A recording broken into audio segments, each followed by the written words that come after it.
ფილმს მხარს უჭერს მრავალი სამედიცინო და სამხედრო ორგანიზაცია, თუმცა ამან სამედიცინო დახმარება არ უნდა ჩაანაცვლოს.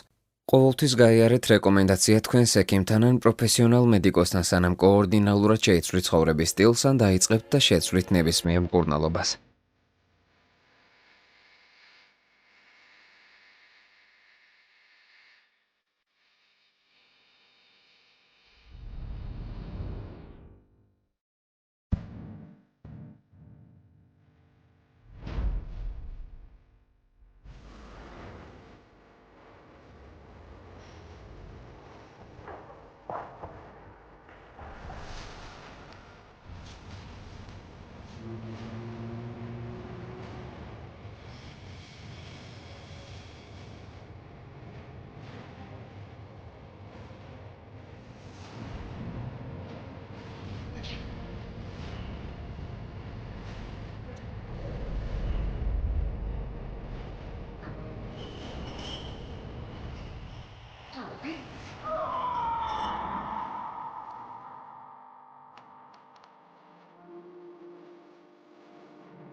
კარგი, თავს მესხმის, მეც იგივე ვპასუხობ.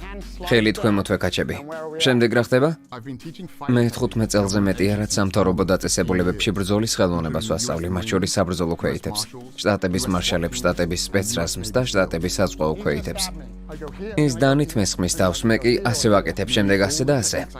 თითქმის ყველა ჩემი ერთ ნასწავლის საბრძოლო ტექნიკა საერთო ჯამში აკრძალულად ითვლება. შემიძლია მიმართულება გავაკონტროლო, ხედავთ? ეს ყველაზე ეფექტური და ზიანის მომგვრელი მოძრაობებია რეალურ სიტუაციებში თავდაცვისთვის. თუ აქ ვარ ქუჩაში, შემდეგ გატრიალებ და მუხლში გირტყა. ან ბრძოლისას. შემდეგ პირდაპირ ტრაქეაში. მერე მუხლს იყენებ და წინ გადადიხარ და იარაღი ძირს გდია. კარგი. ეს სიკვდილ სიცოცხლის საკითხია. მე ჩემი გამოცდილების გაზიარების პატივი მერგო. კუნთები მაჩვენე, ჯეიმს, კუნთები. აი ასე. კიდევ გააკეთე? კიდევ ერთხელ? ოჩახ. ჯეიმსი ძალიან ცოცხალი ბავშვი იყო. რთულად გასაკონტროლებელი. ჯეიმს მისმა მასწავლებელმა ერთხელ გითხრა მისი მართვა მიჭირს, რადგან აგრესიული საერთოდ არ არისო. მაგრამ ის ძალიან ცოცხალიაო. ცოცხალი. ეს სიტყვა ბევრად უკეთ შეეფერება. ამიტომ ის კიოკუშინკაიში შევიყვანე სავარჯიშოდ. ეს კარატე ძალიან რთული სტილია. ეს ბევრად უფრო ორგანიზებული და სტრუქტურულია. ამან ის დაამშვიდა. მას შემდეგ მას კარატე შეუყვარდა. მისი ბავშვობის კუმირი ბრიუს ლი იყო. დაძინებელში მისი პლაკატები ჰქონდა გაკრული. სხვა ბიჭების მსგავსად მეც კუნგ-ფუს ოსტატობაზე ვოცნებობდი. მინდოდა ცუდ ბიჭებს ნებისმიერ სიტუაციაში ავსდგო მოდიძინ. მოზარდობაში თავს დამესხნენ და მცემეს. კაცრი რეალობა სხვანაირი ყოფილა. ეს ქორეოგრაფიული კარატე სილეთები, რომლის სწავლასაც წლები დავახარჯე, გამოუსადეგარი აღმოჩნდა. შემდეგ კი გავარკვიე, რომ მსგავსი შემთხვევა ბრიუს ლისაც გადახდა ჩემს ასაკში. ამან კი ჭეშმარიტი საბრძოლო ხელოვნების ძიებისკენ უბიძგა მას.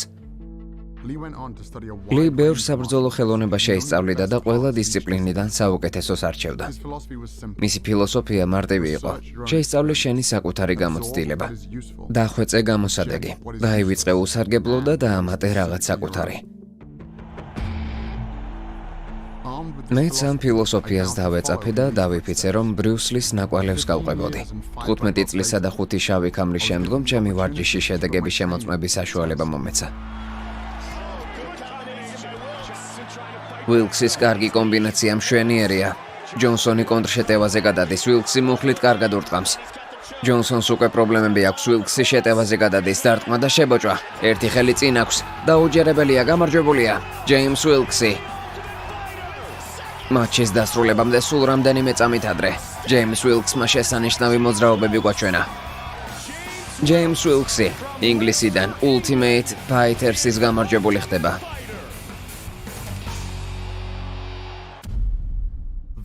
შემდეგ ტრავმა მივიღე.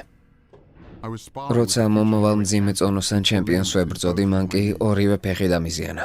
6 თვეზე მეტხანს სწავლება არ შემეძლო. 1000 საათზე მეტი გავატარე სხეულის აღდგენის შესახებ სტატიების კითხვაში.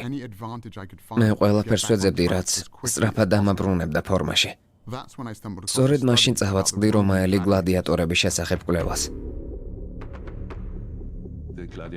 გლადიატორების საფლავი ეფიში ერთადერთი ადგილია, სადაც ძალიან ბევრი ადამიანია დამარხული. არქეოლოგებმა მინიმუმ 68 გლადიატორის ნეშტი აღმოაჩინეს. ამ კვლევაში მონაწილეობა 5000-ზე მეტმა ძვალმა მიიღო. ძვლის კვეთამ დიდი ოდენობით მინერალები გვაჩვენა, რაც ინტენსიურ ვარჯიშსა და სწორკვებაზე მიუთითებს, რომელიც ეხმარებოდა კუნთების გაზრდაში და ძვლების გაძლიერებაში. ამ დიეტას გლადიატორები ჰორდე არის ეძახდნენ, რაც ითარგმნება როგორც ლობიო და ბევრი ღეჭვა. ჩვენ ვიცით, რომ სხვადასხვა საჭმელები ძვლებზე სხვადასხვა გავლენას ახდენენ. ვეგეტარიანელებს მაღალი სტრონციუმის დონე აქვთ, ხორცის მჭამელებს კი ცოტა. თუ ნიმუში სტრონციების რაოდენობა მცირეა, ალი ლურჯ ფერს მიიღებს, ხოლო თუ დონე მაღალია, ალი წითლად შეიღებება. გლადიატორები ძირითადად ვეგეტარიანელები იყვნენ. ამან გამოოცა. გლადიატორები ძლიერი მებრძოლები იყვნენ, რომლებიც კარგად იწვრთნებოდნენ და რომის იმპერიის საუკეთესო სამედიცინო დახმარებას იღებდნენ. იმაზე ფიქრმა, რომ ეს პროფესიონალი მებრძოლები მხოლოდ მცენარეული საჭმელით იკვებებოდნენ, ჩემი აზროვნება მთლიანად შეცვალა. ახლა კი ქალბატონებო და ბატონებო, ერთადერთი და განუმეორებელი სუპერმენი. ჯეიმს სუპერმენი ხორცს ჭამს? კი. მართლა? კი. მითხარი ვარჯიშიდან სახლში რომ ბრუნდები რა სჭამ? თითქმის იგივეს, რაც ვახშამზე, ვერცხლს ხრის ხორცს. რას ფიქრობ, ყველა ბავშვი ასე უნდა იკვებებოდეს? კი. რათა ძლიერები იყვნენ. UFC-შიც კი ისედია, რომ ძალა ხორციდან მოდიოდა საკმაოდ იყო დამკვიდრებული. ერთ-ერთ ყველაზე საყურადღებო ბრძოლაში ორ სხვადასხვა წონით კატეგორიაში მსოფლიო ჩემპიონსა და ნეიტ დიას შორის, რომელიც მხოლოდ 11 დღის წინ დათანხმდა ბრძოლას. მას მერე, რაც მაკრეგორის მოწინააღმდეგე ბრძოლაზე უარი განაცხადა, მაკრეგორი ძალიან ბევრ ხორცს ჭამდა. სტეიკი ჩემთვის ყოველდღიური საკვებია, სტეიკი საუზმეზე, სტეიკი ლანჩზე, სტეიკი ვახშამზე, მთელი დღე ხორცს ჭამ. დიაზი მცენარეულ დიეტაზე იყო. ჭამებოსნეული. მაკრეგორი ამით შეპყრობილი იყო. ნახოთ ამ ბიჭს ბრძოლა თუ შეუძლია, აქ მე ვარ ლომი. შენი პატარა ანტილოპა მეგობრები თავიანთი თვალით ნახავენ ცოცხლად როგორ შეგჭამ. მაკრეგორი სტანდარტულ სტერეოტიპს მიყვებოდა. ვეგეტარიანელებით იქნებ ხელს. მინდოდა გამერკვია სხვა ელიტარული სპორტსმენებიც თუ იყვნენ მცენარეულ დიეტაზე. პირველი ვინც ვიპოვეს სკოტ ჯურეკი იყო. ისტორიის ერთ-ერთი სუპერმორბინალი. სკოტმა თავისი კარიერა საშინელ ლანდშაფტზე სირბილი დაიწყო. მან დაიპყრო თითქმის ყველა შეჯიბრი. მათ შორის ბედოთერის ულტრამარათონი და 135 კილომეტრი გაერბინა კალიფორნიის სიკვდილის ველზე დაახლოებით 54 გრადუს ცელსიუსში. მე დასავლეთ შტატების 160 კილომეტრიანი რბოლისთვის ვემზადებოდი, ეს კი ულტრამარათონში სუპერთასივით არის. სწორედ მაშინ გადავედი მცენარეულ დიეტაზე, მახსოვს როგორ ყვაყმანობდი რბოლის დაწყების წინ, იქნებ ჯობდა ხორცი მეჭამა მეთქი, მაგრამ იმ წელს სტარტიდან ფინიშამდე ლიდერი ვიყავი. და ამის შემდგომაც 7 წელი გადაბმულად გავხდი გამარჯვებული. ჩემი საწვავი მცენარეული დიეტა იყო. როცა სკოტი გავიცანი, ის თავისი კარიერის უდიდესი გამოწვევისთვის ემზადებოდა. მოძრაობის დროსაც ჭამ. ერთდღიანი რბოლების შემდეგ სკოტი ცდილობდა ყველაზე სწრაფი ადამიანი გამხდარიყო, ვინც აპალაჩის გზას გაევლიდა. 3540 კილომეტრიან გზას. ჩემი მიზანი რეკორდის მოხსნა იყო 41 დღე და 11 საათი. წავედით. ორდღიანი მარათონი დაახლოებით 3300 მეტრი აღმართი და 3300 მეტრი დაღმართი წინ დაუკან. მსგავსი აქამდე არაფერი გამიკეთებია. როცა სკოტი ბილიკზე გავიდა, ვერ ვაცნობიერებდი ხორცის გარეშე არსებული დიეტა ხელა ენერგიას როგორ აძლევდა მას. ამიტომ დოქტორ ჯეიმს ლუმის მივმართე. 2 ჩემპიონატის ექიმს, მსოფლიო სერიების და სუპერთასის. გასახდელში ძველი კვების სტილს წავაწყდი. ვარჯიშის წინ სასადილოდ მიდიხარ და ხედავ თუ როგორ არის სუფრა გაშლილი. სტეიკი და ქათმის ხორცი. ყველაფერი პროტეინებზეა ორიენტირებული. რადგან ისინი თვლიან, რომ ენერგია სწორედ აქედან მოდის.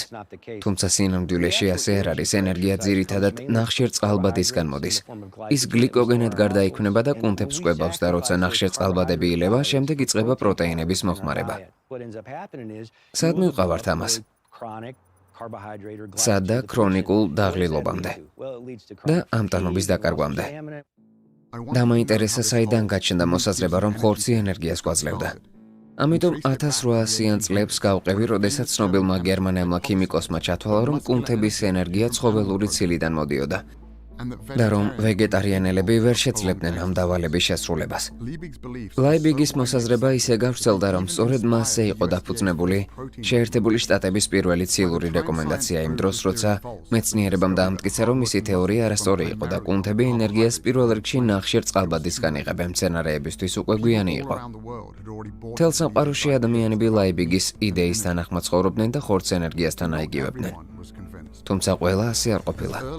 უკვე 1908 წელს მცენარეულ დიეტაზე მყოფმა სპორტსმენებმა პირველი ოქროს მედლები აიღეს. ჯერ კიდევ ვეგეტარიანელი ხარ მიური? დიახ, მკაცრად ვიცავ დიეტას. და ეს გეხმარება არა? რა თქმა უნდა, წინააღმდეგ შემთხვევაში ამას არ ვიზამდი. ედვინ მოსემ ოქროს მედალი მოიგო. ლუისმა შეძლო და ამავდროულად ახალი მსოფლიო რეკორდიც დაამყარა. მე ვეგანურ დიეტაზე გადავედი და 30 წლის განმავლობაში ჩემი საუკეთესო შედეგი დავდე. ისტორიის ყველაზე ასაკოვანი სპორტსმენი, რომელიც ოლიმპიურ ფინალში გავიდა. ჩვენს დროშიც არიან ოლიმპიური ჩემპიონები. მორგან მიჩელი, ავსტრალიის ორგზის ჩემპიონი 400 მეტრ მანძილზე სირბილში. მორგან მიჩელიც ის ძალიან სწრაფად მირბის. არ მოგატყუებთ 400 მეტრი ძალიან რთულია. პირველი 200 მეტრი სუფთასი სწრაფია, დარჩენილი 200 კი ფეხების გამძლეობას აჩვენებს. ბოლო 50 კი ლოცვის პერიოდი, რადგან ორგანიზმში ჟანგბადი იკლებს. ამტანობა ძალიან მნიშვნელოვანია. ის 2016 წელს ავსტრალიის ზაფხულის ოლიმპიადაშიც მონაწილეობდა. ბევრს ეპარებოდა ჩემში ეჭვი, როცა ვეგანი გავხდი, მაგრამ ჩემი ენერგია საგრძნობლად გაიზარდა. რკინა B12 ძალიან ბევრი მქონდა, თუმცა ხალხი ამბობდა, რომ ენერგია მაინც არ მეყოფოდა. გასაოცარი იყო, ვფიქრობდი, რომ ბილიკზე ყველას მარტივად ჩამოგიტოვებდი. ჩვენ ყველანი მეგობრები ვართ, მაგრამ მინდოდა ავსტრალიის შიდა ჩემპიონატი მარცხის გარეშე დამესრულებინა. ნაციონალური ჩემპიონატის გამარჯვების შემდეგ მწვერვალებზე ავსულიყავი. მორგან მიჩელი ჯგუფს ძდება. ასევე იყო დოტი ბაუჩიც, ამერიკის 8 გზის ჩემპიონი ველორბოლაში და 2 გზის პანამერიკული ოქროს მედალოსანი. ჩემი საველოსიპედო დისციპლინა განსაკუთრებით დიდი ოდენობით ენერგიას მოითხოვს. წავედით გოგოებო, მიდით. თავიდან უნდა დავიძრათ, ეს ყველაფერი კი ნულიდან იწყება. ეს მასა უნდა გადავაადგილოთ და შესაფერი სისის სწრაფე უნდა მივიღოთ მთელი ბილიკის მესამედის გავლის შემდეგ. მე კვირაში 6 დღე ვარჯიშობ, აღმართებზე ავდივარ. დღეში მინიმუმ 4 საათი.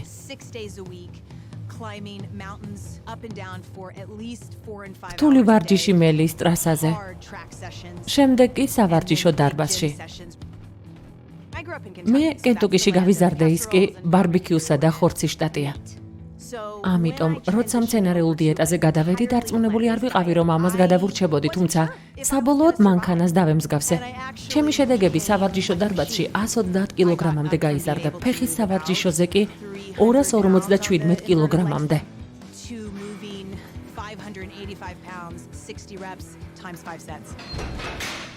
ასეთი მასის ასამოძრავებლად მხოლოდ ენერგია კი არა, ძალაც არის საჭირო, სხვა სიტყვებით ცილა. ვერ ვიჯერებდი, რომ დოსი ან ვინმე სხვა საკმარის ცილას მიიღებდა მცენარეების ჭამით. სპორტული კვების ერთ-ერთი ყველაზე დიდი შეცდომა არის ის, რომ სპორტსმენები ცხოველურ ცილას ეტანებიან, რათა მაღალი შედეგი მიიღონ. ფაქტია, რომ ეს არ არის სწორი. მთელი ის ცილა, რომელიც სტეიკში და ჰამბურგერშია, საიდან მოდის? რა თქმა უნდა, იმ ბალახიდან, რომელსაც ძროხა ჭამს. გაკვირვებული დავრჩი, როცა გავარკვიე, რომ მთელი ეს ცილა მცენარეებისგან მოდიოდა. ძროხები, ღორები, ქათმები უბრალოდ შუამავლები არიან. ფაქტია, რომ ვეგეტარიანელსა და ხორცის მჭამელს შორის კვლევებმა გვაჩვენა, რომ საშუალო მცენარის მჭამელი არა მხოლოდ საკმარის ცილას იღებს, არამედ საჭიროზე 70%-ით მეტსაც კი. ჩემნაირი ხორცის მჭამელებიც კი ცილების ნახევარს მცენარეებისგან იღებენ, მაგრამ სპორტსმენებს მეტი ცილა სჭირდებათ ვიდრე ჩვეულებრივ ადამიანებს. მოკლედ, ამ კვლევის ციფრებს დავაკვირდი და მივხვდი, რომ იმ კალორიებით, რასაც ვიღებდი, მაინც ვახერხებდი საჭირო ცილის მიღებას, რათა კუნთის მდგრადობა შემენარჩუნებინა. მაგალითად, ერთი ჭიქა ოსპი და მიწის თხილის კარაქის სენდვიჩი იმდენივე ცილა შეიცავს, რამდენსაც 85 გრამი საქონლის ხორცი ან 3 დიდი კვერცხი. და რას ვიტყვით ცილის ხარისხზე? გამიგია, რომ მცენარეული ცილა უფრო მაღალი ხარისხისაა. ცილები ამინომჟავების ჯაჭვებია, მათ შორის ისეთი ამინომჟავებისაც, რომელსაც ჩვენი ორგანიზმი ვერ გამოიმუშავებს. ისინი საჭირო ამინომჟავებია, ისინი კი საკვებიდან უნდა მივიღოთ. ერთ-ერთი არგუმენტი ხორცის მჭამელებისა ის არის, რომ მცენარეულ ცილაზე დაფუძნებული დიეტა არასრულია, ასე რომ მისგან ყველა ამინომჟავას ვერ იღებს ორგანიზმი. ესეც შეცდომაა. კიდევ ერთხელ გავუცდი, როცა გავარკვიე, რომ ყველა მცენარეში იყო საჭირო ამინომჟავები, თუმცა სხვადასხვა პროპორციებით. როცა საქმე ძალის მოკრეფასა და კუნთების მასას ეხება, კვლევებმა ჩვენა, რომ საჭირო ოდენობის ამინომჟავების მიღების შემთხვევაში წყაროს არანაირი მნიშვნელობა არ აქვს. ეს ყველაფერი თეორიულად კარგად გამოიყურებოდა. მაგრამ ყველა სპორტსმენი, რომელსაც ვიცნობდი, მაინც გამხდარი იყო. თუ ცხოველური ცილის გარეშე კუნთის მასის გაზრდა პრობლემას არ წარმოადგენდა, სად იყვნენ დაკუნთული ტიპები?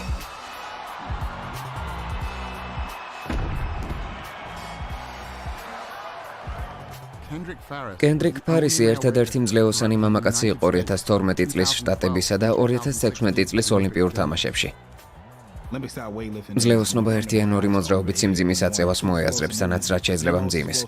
როცა მცენარეულ დიეტაზე გადავედი, მეუბნებოდნენ, მე ეჭვება წონის შენარჩუნება მოახერხო. თუ მარტო ბალახებს შეჭამ, ძლიერი როგორ უნდა იყო. მესამე ოლიმპიური ჯგუფისთვის კვალიფიკაციას გავდიოდი. ხომ ხვდებით? მე 2 ამერიკული რეკორდი მოვხსენი. პანამერიკული თამაშებიც მოვიგე.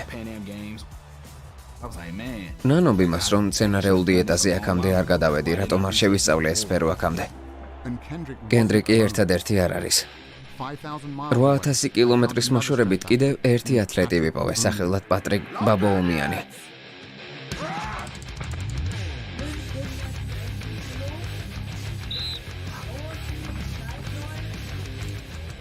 პატრიკი ერთ-ერთი ყველაზე ძლიერი კაცია პლანეტაზე და მას ძალიან ბევრი მსოფლიო რეკორდი აქვს დამყარებული. მათ შორის გაშლილი ხელით სიმძიმის ჯერა, კასრის აწევა.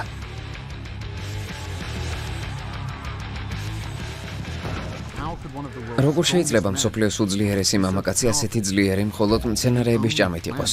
არც ხორცი, არც რძე, არც კვერცხი. პატრიკ ბაბოუმიანი.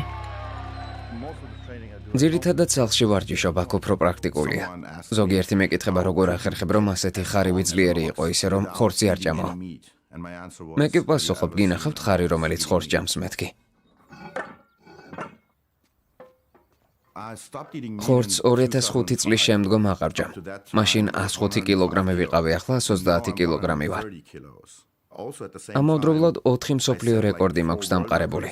ასე რომ როცა ხორცის ჭამა შევწყვიტე, უფრო ძლიერი და უფრო დიდი გავხდი. კარგია, რომ ამის ქვეშ უნდა დავდგე. ოღონდ ფრთხილად იყავი, წელი სწორად უნდა კონდეს.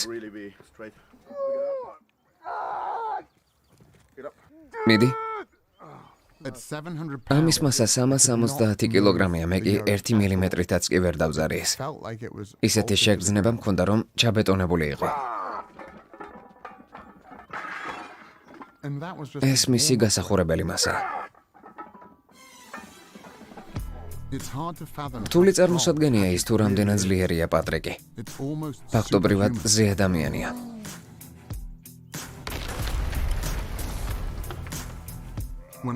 როცა პატრიკ შევხვდი, ის მსოფლიო რეკორდის დამყარებას ცდილობდა. იმ წონის აწევაში, რომელიც ოდესმე ადამიანს აუწევია.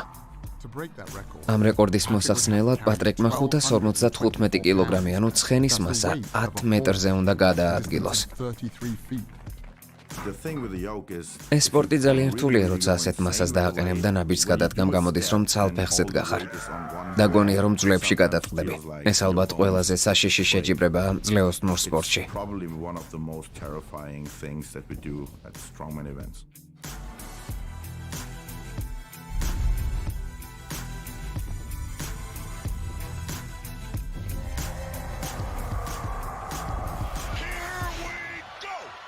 დაიწყეთ. როცა ნეიდიაზი რინგზე შევიდა, მაკგრეგორთან საბრძოლველად ვეგასის ბუკმეიკერები ფსონს 4-1-თან აფარდებდნენ. მარჯვენა ხელით კიდევ დაარტყა. კიდევ ერთი მარცხენა. კიდევ ერთი კომბინაცია. დიაზი ბრძოლის დასრულებას ცდილობს. მანე შეძლო, დასრულდა. მოხჭობა შეძლო. დიაზმა კონორ მაკგრეგორი დაამარცხა. ღმერთო ჩემო. ნეიდიას ახლახან სამყარო შოკში ჩააგდე. რას გრძნობ? გაკურებული საერთოდ არ ვარ ნაბიჯრებო.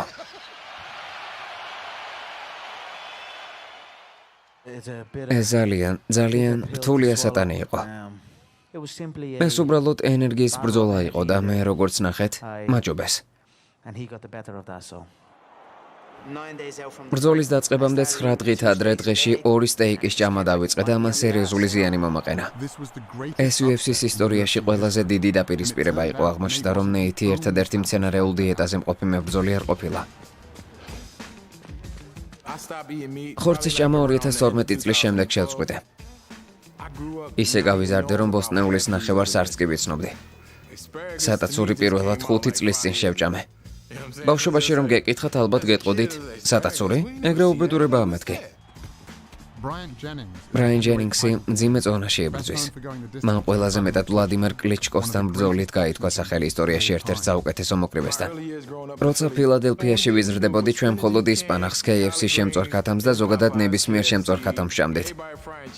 ხალხი მეუბნებოდა, ცილა საიდან იღებო? KFC-ს მომხმარებლები სათლზე ეძებდნენ, თუ რამდენ ცილა შეიცავდა ეს პროდუქტი, თუმცა არსად არაფერი არ ეწერა. ესე იგი, თავადაც არ იცი თუ რა შა. ამაზე არასდროს მეფიქრია. რა იყო იმ საკვებში, რომელსაც ვჭამდი?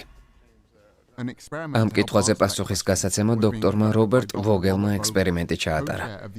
NFL-ის კომისიის წარმომადგენელთან ერთად კარდოვასკულარული ჯანმრთელობიდან. ის, რასაც სპორტსმენი ჭამს, პირდაპირ არის დაკავშირებული იმ შედეგთან, რომელსაც ის მიაღწევს. არსებობს პირდაპირი კავშირი საკვებსა და ენდოტელიუმის ფუნქციას შორის. ენდოტელიუმი ეს სისხლძარღვის ქსოველია, ის არეგულირებს სხეულში სისხლის მიმოქცევას. ორგანოს საჭიროების გამომდინარე, ენდოტელიუმი არეგულირებს სისხლძარღვის სიფართოვეს. როცა ეს პროცესი ირღვევა და სისხლძარღვი ვიწროვდება, სისხლი საჭირო რაოდენობით ვეღარ მიეწოდება კუნთებს. ეს კი ათლეტის მაჩვენებლებზე მოქმედებს. ტესტირების სახით 3 ფეხბურთელი ავირჩია მაიამის დელფინებიდან. უკანა მცველი მაიკლ ტომასი და 2 თავდამსხმელი გრიფ ველენი და კენი სტილსი. და ესეც ტაჩდაუნი კენი სტილსი. დღეს ისინი ბურიტოს მიიღებენ ცილების მაღალი შემცველობით. 2 მათგანი ცხოველური ცილებითა და ცხიმით იქნება სავსე. პირველი საქონლის ხორცს შეიცავს, მეორე ქათმისას, მესამე ბურიტო კი მცენარეული იქნება, რომელშიც მხოლოდ ლობიო იქნება და ცხიმი და ცილა მცენარეული იქნება. ხვალ ყველა ლობიოს ბურიტოს შეჭამს. ასე გავარკვევთ, რა რეაქცია ექნება ორგანიზმს სხვადასხვა ორგანიზმში. ეს საქონლის ხორცისაა. გმადლობთ, ეს ქათმისა, ეს კი მცენარეული. მადლობა. გრიფი უკვე 4 წელია რაც მცენარეულ დიეტაზე, ამიტომ ის ორივე დღეს ლობიოს ბურიტოს შეჭამს. გასვლით თამაშებზე ყოველთვის ვჭამთ შემწვარ ქათამს და პაპაიას. მიყვარს შემწვარი ქათამი და პაპაია. პაპაიას ალბათ მთელი ცხოვრება შევჭამ. ჭამიდან 2 საათის შემდგომ ათამაშეებს სისხლის ანალიზი აუღეს და ცენტრიფუგით შეამოწმეს. წითელი ქსოვილები ქვემოთ დაილეკა. პლაზმა კი ზემოთ. თუ პლაზმა გამჭვირვალეა, ესე იგი სისხლში ცხიმის ნაკლებობა მცირეა და ენდოტელიუმი კარგად იმუშავებს. მაიკლ, აი შენი დღევანდელი სისხლი და აი გუშინდელი. ეს მცენარეული ბურიტოს მიღების შემდგომ აღებული სისხლია, ეს კი ხორცის ბურიტოს შემდეგ. ხედავ როგორ იხდება სისხლი ხორცის ბურიტოს ჭამის შემდეგ. ამღვრეული. ზედა მხარეს ის ცხიმი მოექცა, რომელიც სისხლში ბურიტოს ჭამის შემდეგ მოხვდა. გასაგებია. გრიფ, შენ ვეგანი ხარ? ეს შენი გუშინდელი სისხლია. ეს კი დღევანდელი. ორივე სუფთა და გამჭვირვალეა. ანუ ავოკადოს ცხიმი ასე არ მოქმედებს? მართალია. კენი? შენ შემწვარი ქათმის მოყვარული ხარ. გინდა გაჩვენო რა შვება შენი ქათამი? საშინელება. ცხოველური ცილები და ცხიმი ენდოთელიუმის ფუნქციაზე სერიოზულ გავლენას ახდენს. ეს ეფექტი კი ჭამიდან 6-7 საათის განმავლობაში გრძელდება, ასე რომ საუზმეზე კვერცხი მიირთვით ბეკონით, ლანჩზე ჰამბურგერი. ვახშმად კი სტეიკი ეს ეფექტი მთელი დღის განმავლობაში იმოქმედებს. ანუ მთელი დღე თქვენი სისხლი ამღვრეული იქნება, რაც თქვენ შესაძლებლობებზეც აისახება. ჯანდაბა. როგორც შენ შემწვარ ქათამს ვეღარ შევჭამ. ექიმი ვოგელის ექსპერიმენტი მრავალი კვლევით იყო გამყარებული. მან გაარკვია ერთმა ულუფა საჭმელმა როგორ შეიძლება იმოქმედოს სისხლის ნაკადზე. ასევე მრავალი კვლევა ვიპოვე, რომელიც აჩვენებს, რომ მცენარეებს ამის საპირისპირო ეფექტი აქვს და ის ენდოთელიუმის ეფექტის გაძლიერებით სისხლის ნაკადსაც ზრდის. კვლევები აჩვენებს, რომ თუ ვარჯიშამდე უბრალოდ წვენს დალებთ, შეძლებთ, რომ პედლები 22% დიდხანს ატრიალოთ და 19%-ით მეტი მასა ასწიოთ. ბევრი რბოლა მინახავს, სადაც გადამწყვეტი წამის ერთი მიასედი ყოფილა. ხანდახან რაღაც ისეთი უნდა გააკეთო, რასაც შენი მოწინააღმდეგეები არ აკეთებენ. ყველა უპირატესობა უნდა გამოიყენო, რაც შეგიძლია. ერთი ემისოდნა, რომ საჭირო რაოდენობის ცილის მიღება შემეძლია, მაგრამ როცა ვნახე თუ რა გავლენას ახდენს სპორტსმენის სისხლზე ცხოველური საჭმელი, გადაწყვეტილება მარტივად მივიღე. მცენარეული დიეტის ცდის დრო დადგა, მხოლოდ ერთი უხორცო საჭმელი გამახსენდა. გამარჯობა, რას ინებებთ? 2 ლობიოს ბურიტო თუ შეიძლება. ხორცი თუ ხორცის გარეშე? ხორცის გარეშე. კარგით, მომდევნო ფანჯარასთან დაგველოდეთ. გმადლობთ. არაფრის. როცა მცენარეულ დიეტაზე გადავედი, მეგონა გადასვლის პროცესი გაიწელებოდა, თუმცა განსხვავება მაშინვე ვიგრძენი. წვალება არ იყო საჭირო. ჩემი თანაგუნდელები ჭკუიდან იშლებოდნენ, დაღლილები იყვნენ. როცა ვეუბნებოდი, წამოდი კიდევ ერთი წრე მეთქი. აღდგენა ყველაზე მნიშვნელოვანი ელემენტია ათლეტის გამოცდილებაში. ეს ტრავმისა და განყურნების დაუსრულებელი ჯაჭვია, რომელიც მეორდება და მეორდება. ასე რომ თუ მეც სიმუშავებ და სწრაფად განიკურნები, შეძლებ რომ უკეთესი სპორტსმენი გახდე. დოცი მართალი იყო. ვარჯიშებს შორის სწრაფი აღდგენა სპორტსმენს უზარმაზარ უპირატესობას ანიჭებს, მაგრამ რაც შეეხება საკვებს, როგორც საიდუმლო იარაღს ყველაფერი უკეთ უნდა გამერკვია. ექიმი სკოტ სტოლი, ყოფილი ოლიმპიური ჩემპიონის ექიმი და ამერიკის შეერთებული შტატების გუნდის ექიმი. მე პროფესიონალ ათლეტებთან ერთად მუშაობ, მათ ცილა ძალიან სჭირდებათ. ცილა მნიშვნელოვანია, მაგრამ საინტერესოა თუ რა შეფუთვით მიიღებენ მას. მცენარეულ ცილას თუ ცხოველურ ცილას. რომელი მათგანი დაეხმარება სხეულს გაძლიერებასა და სწრაფად აღდგენაში? ცხოველურ პროდუქტებში თქვენ იღებთ ცილას ანთებით მოლეკულებთან ერთად, მაგალითად ნეონ-5-GC, ენდოტექსინებს და რკინას. როცა ცხოველურ პროდუქტს ვამუშავებთ, ნაწლავის მიკროფლორა იცვლება. ბაქტერიები, რომლებიც ჩვენს მუცელში ცოცხლობენ და ბაქტერიები, რომლებიც აღდგენით პროცესს ეხმარებიან, იწყებენ ისეთი მედიატორების შექმნას, როგორიც ტრიმეტიламინოქსიდია. კვლევებმა აჩვენა, რომ ერთი ჰამბურგერი სისხლზე მოქმედებს და ანთების პროცესს 70%-მდე ზრდის. არტერიები ვიწროვდება, რაც სისხლის მიმოქცევას ამცირებს. კუნთები კი უფრო მეტად გრძნობენ ტკივილს და აყოვნებენ აღდგენას.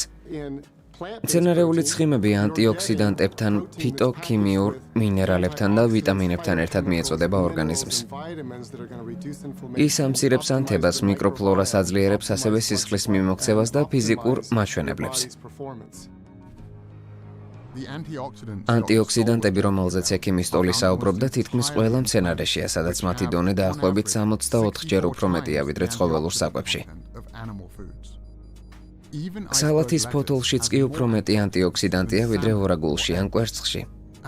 შედეგად, მცენარეულ დიეტაზე გადასვლა შეუძლია ანთების პროცესი 29%-ით შეამციროს, თანაც სულ 3 კვირაში. სპორტიდან უნდა წავსულიყავი, რადგან უკვე 35 წლის ვიყავი. მაგრამ თავს უკეთ ვგრძნობდი და მათ კი ოლიმპიადაზე მოუხდათ ჩემი წაყვანა. შტატების გუნდი აუთსაიდერს წარმოადგენდა. ნახევარფინალში ავსტრალიასთან ჩვენ 1.7 წამით ჩამოვრჩებოდით მათ გუნდურ ბოლაში. ამხელა ჩამორჩენა აქამდე არავის ქონია. თუმცა ფინიშამდე 0.8 წამით ადრე მივედით.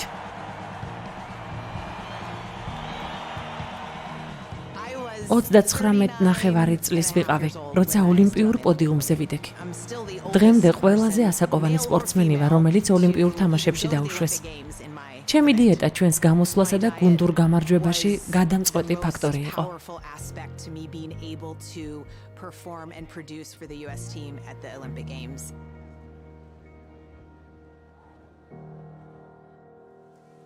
ყველა სპორტსმენი და მათი ისტორია ჩემთვის გასაოცარი იყო. მაგრამ მთავარი მიზანი ჩემი ტრავმის დაძლევა იყო. მინდოდა მუხლები განმეყურნა.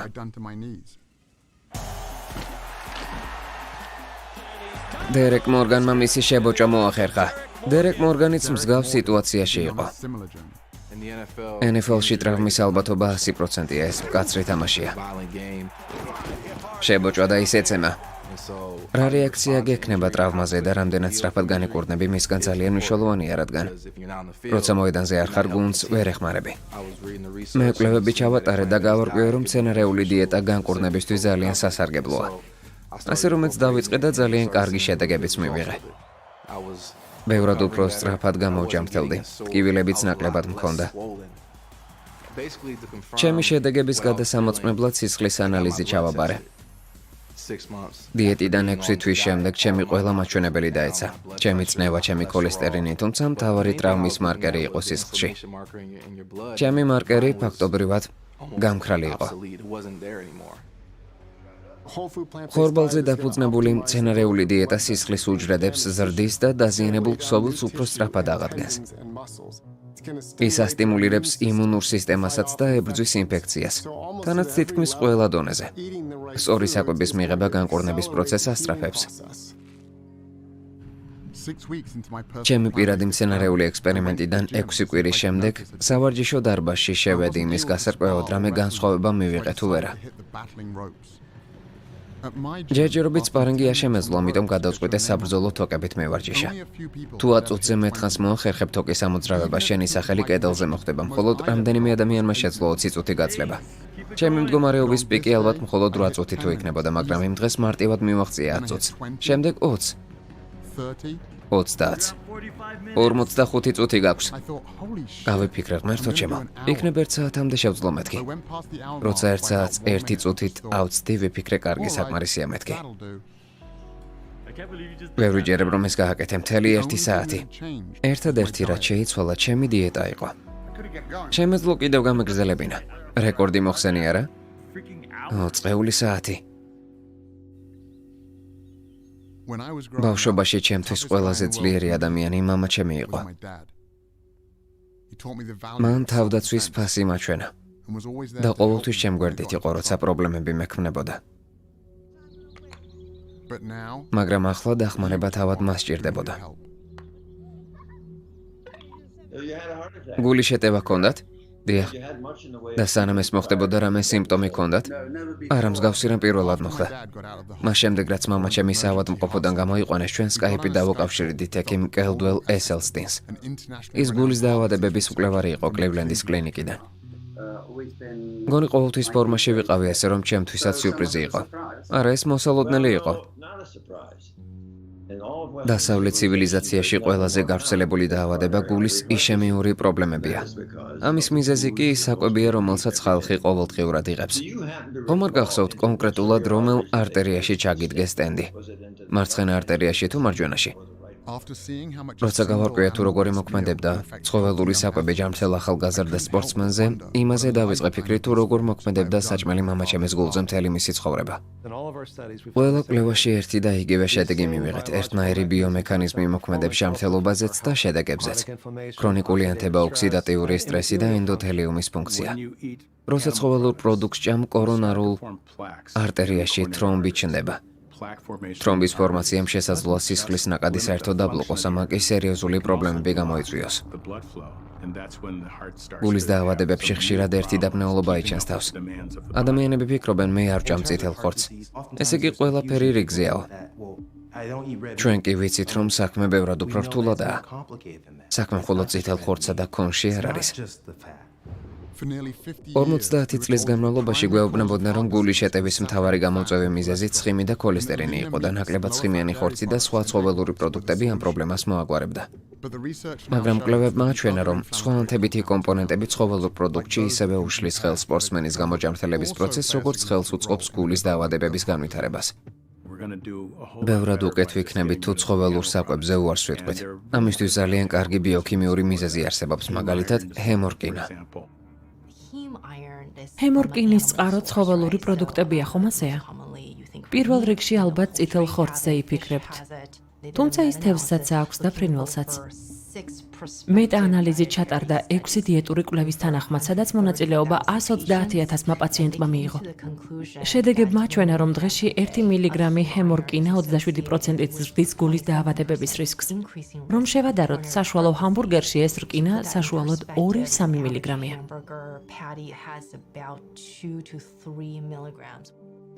თუმცა პრობლემას არაუბრალოდ ცხოველური პროდუქტი, არამედ ცხოველური ცილა იწვევს. საქმე წითელ ხორცში არ არის არც ქათამში, არც კვერცხსა და არც რძეში. საქმე ნებისმიერ ცხოველურ ცილაშია. მათი მიღების დროს ჩვენს ორგანიზმში ქიმიურ დონეზე იწყება მოლეკულარული დაზიანება. როცა ცხოველური პროდუქტები მზადდება ან კონსერვირდება, ჩვენი კუჭ-ნაწლავის ბაქტერიები ფორმირდებიან ისეთ ბაქტერიებად, რომლებიც გულ-სისხლძარღვთა სისტემას აზიანებენ. ეს ხსნის თუ რატომ ემართებათ გულის დაავადებები ადამიანებს, რომლებიც მცენარეული პროდუქტით იკვებებიან 55%-ით უფრო ნაკლებად. ეს ასევე ხსნის თუ რატომ არის ერთადერთი დიეტა, რომელიც გულ-სისხლძარღვთა სისტემას სწრაფად აღადგენს. ჩვენ გავარკვიეთ, რომ პირველივე თვეში იწყება სისხლის მიმოქცევის გაუმჯობესება, გულის სისხლს უფრო კარგად ამოძრავებს. 1 წლის განმავლობაში კორონარული არტერია გამოსწორდა და 5 წლის შემდეგ სიტუაცია კიდევ უფრო გაუმჯობესდა, თუმცა შემთხვევით არჩეული კონტროლ ჯგუფი, რომელიც ექიმს ნაკლებად ემორჩილებოდა, ნაკლებ წითელ ხორცს ჭამდა. მაგრამ მე თევზსა და ქათამს ნაკლებად ვარჯიშობდა და ასე შემდეგ. მათი არტერია 1 წლის განმავლობაში არ გაუმჯობესდა და 5 წლის შემდეგ კიდევ უფრო პრობლემატური გახდა. ეს ყველაფერი დამაიმედებლად გამოიყურებოდა, მაგრამ მამაჩემს უბრალოდ გამოჯამრთელება კი არა, სწრაფი გამოჯამრთელება სჭირდებოდა. მის გულში არსებული სტენდი დროებითი გამოსავალი იყო, შეიძლებოდა ნებისმიერ დროს მომხდარიყო კიდევ ერთი გულის შეტევა. იმედი ბრუკლინის სახანძრო გაყოფილებაში ვიპოვე, სადაც დოქტორ ესელსტაინის შვილი, რიპი ყოფილი მეხანძრე და პროფესიონალი სპორტსმენი ახალ პროგრამას იწყებდა მამაცი ნიუ-იორკელებისთვის. რა არის მეხანძრეების ნომერი პირველი მტერი? გულის შეტევა. მეხანძრეების 67%, რომლებიც სამსახურეობრივი მოვალეობის დროს იღუპებიან, გულის შეტევა ემართებათ. აქ არის გამოსახული ჯამრთელი არტერია. სისხლი ამუზარ-მაზარ გახსნილ ველში მოძრაობს. ეს კი აწლეულების განმავლობაში ხორცეულის დიეტის შედეგია. გამიგეთ? თუ თქვენ სწორად ასე იკვებებით, მინდა 7 დღიანი სამაშველო გამოცდა მოგიწყოთ. ჩვენ თქვენთვის მცენარეული პროდუქტები ვიყიდეთ. მინდა საკუთარ თავს მისცეთ შანსი და ნახოთ თუ რა დაემართება თქვენს შინაგან ბიოქიმია სულ რაღაც 7 დღეში. ვიცი, რომ ქოლესტერინი მომატებული მაქვს. ის სამუშაო, რომელსაც 10 წლის წინ უპრობლემოდ ვაკეთებდი, დღეს უკვე მეჭირს. მიუხედავად ვარჯიშებისა, ქოლესტერინის დონე მეც მაღალი მაქვს. ის 10-15 ქულით გაეზარდა გასული 5-6 წლის განმავლობაში. მივხვდი, რომ კვირაში 1 სალათი არ მეხმარებოდა. მეორე შვილი მყავს, ასე რომ იმედი მაქვს უკეთ გავხდები. ენერგია მომემატება და რამდენიმე წლით მეთხანს ვიცოცხლებ. მამაჩემთან წავედი, რათა შემემოწმებინა მოახერხებდა თუ ვერა დიეტის ასე სწრაფად შეცვლას. და რას მთავაზობ? საყიდლებზე წავიდეთ. პომიდორი, კიტრი, ჰუმუსი, მოცვი. მაგრამ მამაჩემი ჯიუტი კაცია. სოიოს იოგურტი, სულ ესაა. იმედი არ მქონია. უბრალოდ ჩაიდავლიოთ. მე მელტონ მოუბრეიდან ვარ. ის კი ინგლისში საჭმლის დედაქალაქად არის ცნობილი. ის ცნობილია თავისი ყველითა და მელტონ მოუბრეის ხორცის ხვეზელით.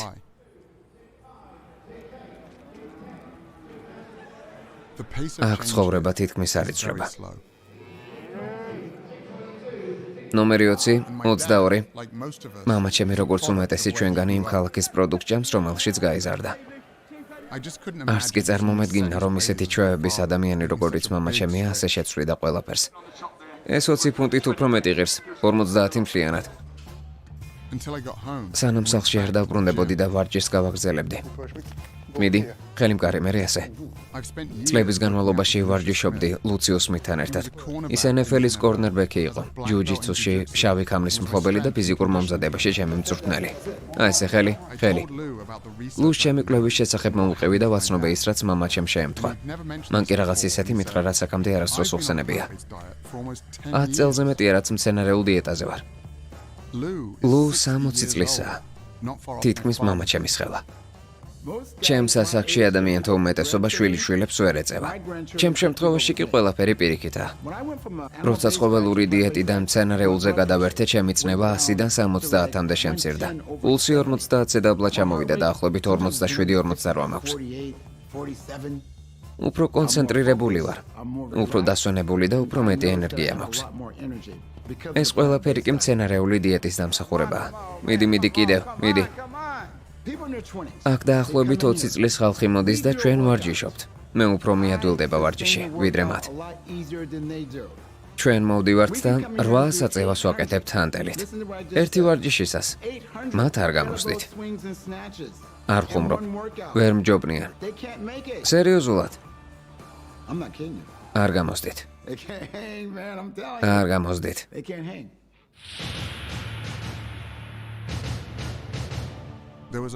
კიდევ ერთი ადამიანი იყო მამა ჩემის ასაკის, რომელმაც ცხოვრებაში ბევრი რამ შეცვალა. ბევრ ხორცს ვჭამდი. დღეში 10-15 კვერცხი. და იცით, დღეში ჩემს 250 გრამ ცილას ვიღებდი, როცა 130 კილოგრამს ვიწონიდი. ერთადერთი და განუმეორებელი არნოლდ შვარცნეგერი. მაგრამ ასაკის მატებასთან ერთად ამის შესახებ წავიკითხე და აღმოვაჩინე, რომ ცილის მისაღებად არანაირ აუცილებლობას არ წარმოადგენს ხორცის მიღება. ამიტომ ვეგეტარიანულ დიეტაზე გადავერთე. ახლა კი ყველაფერს სწორად ვაკეთებ. დროთა განმავლობაში მცენარეული საკვები ხორცზე მეტად შემიყვარდა. ქოლესტერინის დონე 109-მდე დაეცა. ეს ჩემი ცხოვრების განმავლობაში ყველაზე დაბალი მაჩვენებელია. მე კი თითქმის 69 წლის ვარ. ყველაფერი, რასაც ვჭამთ, მოქმედებს ჩვენს ჯანმრთელობაზე თითქმის ყველა ასპექტში. ისინი, ვინც ცხოველურ ცილას იღებენ, 75%-ით უფრო ხშირად იღუპებიან სხვადასხვა გამომწვევი მიზეზებით და 400-500%-ით უფრო მაღალია კიბოთი დაღუპვის რისკიც. პროსტატა, მკერდი და მეორე ტიპის დიაბეტი. ამინომჟავები ცხოველური წყაროდან ჩვენს ქსოვილებს სწრაფად ამრავლებენ. მაგალითად, გვაქვს მტკიცებულება, რომ ცხოველური პროდუქტიდან ცილის სწრაფი მიღება პროსტატის კიბოს რისკებს ზრდის. კიბოს გამოწვევის მიზეზი აქ საკმაოდ აშკარაა. კიბოს სხვა ცხოველურ პროდუქტებთანაც აქვს კავშირი. კიბოს ნაციონალურმა ინსტიტუტმა დაადგინა, რომ ვეგეტარიანელები, რომლებიც მაგალითად ქათამსაც მიირთმევენ, თუნდაც კვირაში ერთხელ ჯირკვლების კიბოს რისკს ისამაგებენ. არსებობს სპორტული რეზულტატების გაუმჯობესების ერთმნიშვნელოვანი რეკომენდაციები გულის მკურნალობისთვისაც, დიაბეტისთვისაც და პროსტატის კიბოსთვისაც. ეს ყველაფერზე მოქმედებს. რაც არ უნდა რევოლუციური ყოფილიყო ეს კვლევა, ეს ყველაფერი კიდევ უფრო მეტად მაბნევდა. რატომ არის ხორცი ჩვენთვის ასეთი მავნე, თუ ჩვენი წინაპრებისთვის ასეთი სასარგებლო იყო? როცა პირველყოფილი ადამიანის დიეტის შესახებ ვსაუბრობთ, ხშირად ვფიქრობთ ხორცზე, თუმცა მცენარეული დიეტა უფრო მნიშვნელოვანი იყო. ამას არქეოლოგიური სამხილებიც ადასტურებს. საკვები, რომელზეც კაცობრიობის ბედი იყო დამყარებული, მცენარეული სახის იყო. პოპულარული ცნება იმის შესახებ, თუ რა შანდა პირველყოფილი ადამიანი 1930-იანების მიწურულსა და 40-იანების დასაწყისში გაჩნდა. როცა გასაოცარი კვლევები ჩატარდა პირველყოფილი ადამიანების ძვლებზე, ცხოველების ნარჩენებზე და იმ იარაღებზე, რომლითაც ადამიანები ცხოველებზე ნადირობდნენ. ჩვენ დიდი ხანია ვცხოვრობთ იმ იდეით, რომ პირველყოფილი ადამიანის დიეტაში ხორცი მთავარ როლს იკავებდა. არადა ასე არ იყო. არაობიექტურები ვიქნებით არქეოლოგიაში ქვისა და ძვლის შენახვის პერიოდს მცენარეებს თუ შევადარებთ. თუ დააკვირდებით, ძვლები და იარაღები მარტივად შემოინახებოდნენ. მცენარეები კი გაიხრწნებოდნენ. თუმცა ძალიან საინტერესოა ის ფაქტი, რომ გასული 10 წლეულის განმავლობაში ჩვენ გავაცნობიერეთ, რომ მცენარის მიკროსკოპული ქსოვილები საკმაოდ კარგად შემოინახნენ.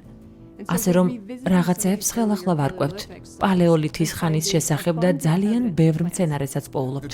თანამედროვე ტექნოლოგიებმა საშუალება მოგვცა გლადიატორების ძვლების შეგვესწავლა, ასევე ინსტრუმენტების ძვლები და ჩვენი წინაპრების კბილებიც. ამაკი დაასკვნა, რომ პირველყოფილი ადამიანები ძირითადად მცენარეებს ჭამდნენ და ამის მიზეზი ძალიან მარტივი იყო. ადამიანს არ აქვს არანაირი გენეტიკური, ანატომიური და ფიზიოლოგიური ადაპტაცია ხორცის მიღებისთვის. პირიქით, ჩვენ კარგად ვართ ადაპტირებული მცენარეების გადასამუშავებლად. ჩვენ ბევრად უფრო გრძელი ნაწლავები გვაქვს, რაც საშუალებას გვაძლევს გადავამუშაოთ ისეთი მცენარეები, რომლის მონელებასაც დიდი დრო სჭირდება. ჩვენ ასევე არ გვაქვს შესაძლებლობა, რომ საკუთარი C ვიტამინი გამოვიმუშავოთ. C ვიტამინი მცენარეებში იზრდება და ის ფაქტი, რომ ჩვენ მისი გამომუშავების უნარი არ გაგვაჩნია, მიუთითებს იმას, რომ ჩვენ მცენარეებზე ვართ დამოკიდებული. სწორედ ამიტომ ვხედავთ ფერებს, ეს კი მტაცებლების შავ-თეთრი ხედვისგან საგრძნობლად განსხვავდება. ჩვენ მეტ ფერს ვხედავთ. ეს კი ძალიან მნიშვნელოვანია, განსაკუთრებით მაშინ, როცა მწიფე ხილის პოვნა გვინდა. ჩვენს ტვინს უბრალოდ არ შეუძლია გლუკოზის გარეშე. ეს ძალიან უცნაური ორგანოა, ეს ერთადერთი რამაა, რისგანაც ენერგიას ვიღებთ. ხორცი კი გლუკოზას ცუდი წყაროა იმისათვის, რომ ასეთი დიდი ტვინი გქონდეს, რაღაც სხვა უნდა ვჭამოთ. და გლუკოზის მიღების ყველაზე ეფექტური გზა ხშირ წყალბადების მიღებაა. რა სიტყვი ჩვენს კბილებზე? განა ეს იმის მტკიცებულება არ არის, რომ ხორცის ჭამისთვის ვართ შექმნილები. პრიმატებში შეიძლება იფიქროთ, რომ მსგავსი კბილები ხორცის ჭამასთან არის დაკავშირებული, თუმცა ასე არ არის. როცა მამრ გორილას უნდა, რომ მეორე მამრი გორილა შეაშინოს ის თავის გრანდიოზულ ეშვებს აჩვენებს მას. ამავე დროს მტაცებლებს სპეციფიკური კბილები აქვთ, მათი ფორმა მაკრატელს გავს. ისინი უბრალოდ აკუცმაცებენ ხორცს, შემდეგ კი ყლაპავენ მას. ადამიანის კბილებს რომ შევადაროთ, ის ბევრად უფრო კვადრატულია და შექმნილია იმისთვის, რომ მცენარე საკვები დააკოცმაცოს. სწორედ აქ პირში ვპოულობთ იმის მტკიცებულებას, რომ ჩვენი დიეტა ხორცეული ვერ იქნება. უეცრად წარსულში რომ გადავსულიყავით, ყველაზე გამოსადეგი იარაღი, რასაც ვიპოვიდით, არც ისე ბასრი შუბი იქნებოდა. თუმცა ყველაზე დიდი მნიშვნელობა ცოდნას ჰქონდა, თუ რომელი მცენარე უნდა შეჭამო. უეცრად ყველაფერი დაალაგდა იმის მიზეზი, რომ ცხოველური დიეტა საჩვენო რამ არ არის ისაა, რომ ჩვენი სხეული ამისთვის არ ყოფილა შექმნილი. ესე იგივეა, რომ არასწორი საწვავი ჩაასხა მანქანაში. ერთადერთი რაც ურად შეარჯდება, ეს ვიტამინი B12-ია.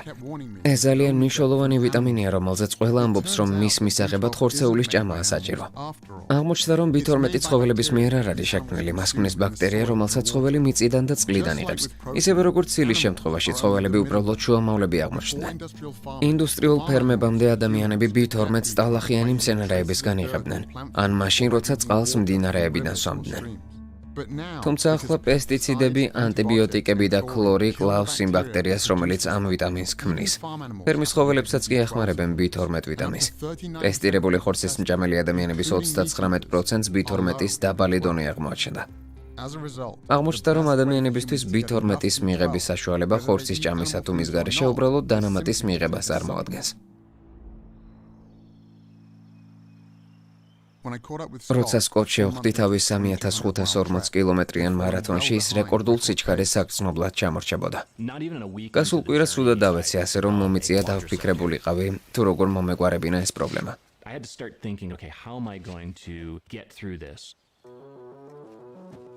როცა აპალაჩის გზაზე რეკორდულ სისწრაფეს იღებ, დასვენებისთვის დრო აღარ გრჩება. უნდა განკურნებულიყავი და ამოდროულად მე მოძრავა. ყოველ დილას ვიყვიძებდი და ერთსა და იგივეს ვაკეთებდი. მომიხდა ჩემს წვრთნას მიუნდობოდი, რათა ყოველ დილას 5:30-ზე გამეღვიძა, კიდევ 80 კილომეტრი გამევლო. რეკორდის მოსახსნელად 12 დღეღა იყო დარჩენილი, სკოტს კი კიდევ 880 კილომეტრი ჰქონდა გასავლელი. ვერმონტში რომ ვიყავი, რეკორდული რაოდენობის წვიმა დამხდა, ამისთვის არასდროს მომზადებულ ვარ. ვცდილობდი ჩემი ტრავმისთვის ყურადღება არ მიმექცია და რეკორდული სისწრაფე ხელახლა ამეღო. ვცდილობდი 2-3 საათი დამეძინა ღამით, ყოველ ღამით ძილის რაოდენობას ვამცირებდი. მოშორებულ ადგილებში გადაბმულად 26 საათის განმავლობაშიც დავდიოდი, მაგრამ აპალაჩის გზაზე მთები არ ილევა და მოსვენების საშუალებას არ გაძლევს. როცა ნიუ ჰემფშირს მივაღწიეთ, ერთმა მთებმა უბრალოდ გამანადგურეს.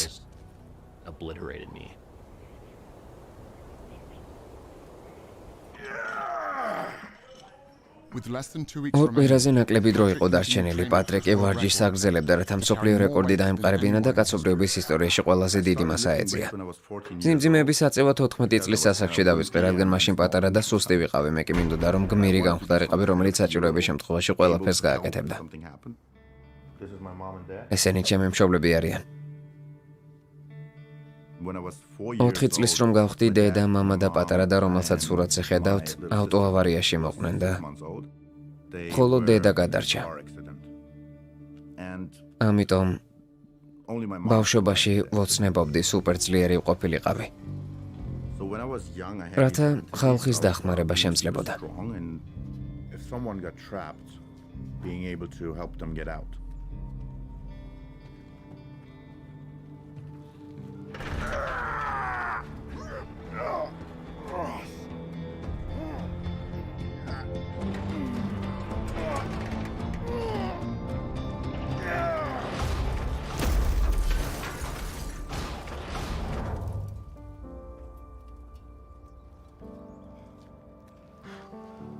იმ დღეს არა მხოლოდ მანქანა გადმობრუნდა, არამედ პატრიკის მითიც დაიმსხვრა, რომელშიც მთელი მისი სიცოცხლე ცხოვრობდა. სტეიკი კაცების საჭმელია. კაცივით იკვებე ძმაო, კაცივით ჭამე. ჩემზე უკეთეს არავის ესმოდა, რადგან მე ამ სამყაროში ვცხოვრობდი. სტეიკი, კაცის საჭმელი. ხორცის დროა. ისინი გვაჩვენებდნენ ბურგერის რეკლამებს ჯორჯ ფორმანს გრილთან. დიდ სენდვიჩებს და მსგავს რაღაცებს. კაცივით ჭამე და კაცივით მოიქეცი. ეს ხორცის ინდუსტრიის შესანიშნავი მარკეტინგი იყო. სერიოზული კაცების საჭმელი, რომელიც ყიდდა იდეას, რომ ნამდვილი კაცები ხორცით იკვებებოდნენ. ჰამბურგერით ხელში კაც უფრო მეტად გავხარ. მაგრამ უნდა გესმოდეთ, რომ ეს უბრალოდ მარკეტინგია და რეალობასთან ამას საერთო არ აქვს. კარგი, ახლა შემოწმების ოთახში შევიდეთ, როცა კაცურ კაცზე საუბრობენ, მაშინვე გვახსენდება ძლიერი, გამძლე, სექსუალურად ძლიერი და ნაყოფიერი მამაკაცი. სინამდვილეში სამეცნიერო კვლევებმა აჩვენა, რომ რაც უფრო მეტ ხორცს შეჭამ, კაცი მით უფრო სწრაფად დაკარგავს თავის კაცურ მახასიათებლებს. მაიამის დელფინების სისხლის ანალიზმა აჩვენა, თუ როგორ მოქმედებს ერთი ულუფა ხორცი საშუალო ზომის ადამიანზე. ექიმს თხოვე, რომ ექსპერიმენტი ჩაეტარებინა 3 კოლეჯის მოსწავლე სპორტსმენზე, მაგრამ ამჯერად კაცის ანატომიის უფრო კონკრეტულ ნაწილზე. კარგი? ეს პენისის მოდელია. დოქტორი სპიცი ამერიკული სამედიცინო ასოციაციის წამყვანი უროლოგია. რაც შეეხება პენისს, ამის შესახებ წიგნიც კი აქვს დაწერილი. ამ მოწყობილობას თქვენც მიიმაგრებთ. ერთი ბეჭედი პენისის ბოლოს უნდა მოათავსოთ, მეორე კი პენისის თავის დასასრულთან.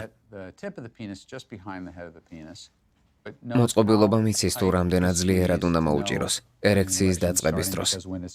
ის აცნობიერებს, რომ ზომა შეიცვალა, ესე იგი რაღაც მოხდა. ჩვენ ვაპირებთ, რომ საჭმლის გავლენა გავზომოთ ერექციით. თქვენ ორ განსხვავებულ საჭმელს შეჭამთ. ამ კვლევისთვის პირველ ღამით ბიჭებს ხორცის ბურიტო მიეცათ. საქონლის, ქათმის და ღორის. უმაღლესი ხარისხის ორგანული ხორცი. მეორე ღამით მიმსგავსებულ ბურიტოს მივცემთ, რომელშიც ცხოველური საკვების ნაცვლად მცენარეული ცილები იქნება. ძალიან გემრიელია. მეგონა საზიზღრობა იქნებოდა. არ მეგონა ბურიტოს თუ შევჭამდით, მეგონა სალატს მოგცემდით. ეს კვლევა დაფუძნებულია ბუნებრივ მოვლენაზე, რომელიც მამაკაცებს ღამით ძილის დროს ემართებათ. კაცის სხეული ქმნის ერექციას, რომელიც ღამის პერიოდში ხდება, როცა კაცებს ზინავთ. ერექციის დაწყებას მოწყობილობა აფიქსირებს და საზღვრავს, თუ რამდენად ძლიერი იყო ის. რამდენ ხანს გაგრძელდა და ღამეში რამდენჯერ მოხდა ეს. ასე განსაზღვრავთ კავშირს ერექციებსა და ვახშამს შორის. ახლა მოდი შედეგები ვნახოთ. კარგი, მეისონ, პირველი შენ მიიღებ შედეგებს. ამოიღე. რაც უფრო დიდია ცვლილება, მით უფრო ძლიერია ერექცია. შეგიძლია შეამჩნიო, რომ პირველი წრე, რომელიც ხორცის საჭმელს აღნიშნავს, არც ისეთი დიდია. ეს ნიშნავს, რომ ერექცია ისეთი ძლიერი არ არის, როგორც ვეგანური საჭმლის მიღების დროს. ახლა მეორე სურათი ნახეთ, აქ არის მოცემული. თუ რამდენჯერ გქონდათ ღამის განმავლობაში ერექცია და რამდენ ხანს გაგრძელდა ის. პირველი გრაფიკი შენი პენისის ზომას არ აღნიშნავს. ეს იმ წუთების რაოდენობა, რამდენი ხნითაც ერექცია გრძელდებოდა. ბლეიკ, მოდი შენი შედეგები ვნახოთ. მზად ვარ. კარგი, კიდევ ვნახოთ. მეისონის მსგავსად ერექცია მცენარეული საკვების მიღების შემდგომ უფრო ძლიერი იყო, ვიდრე ხორცეულის, ახლა კი რამდენად ხშირად ჰქონდა ერექცია.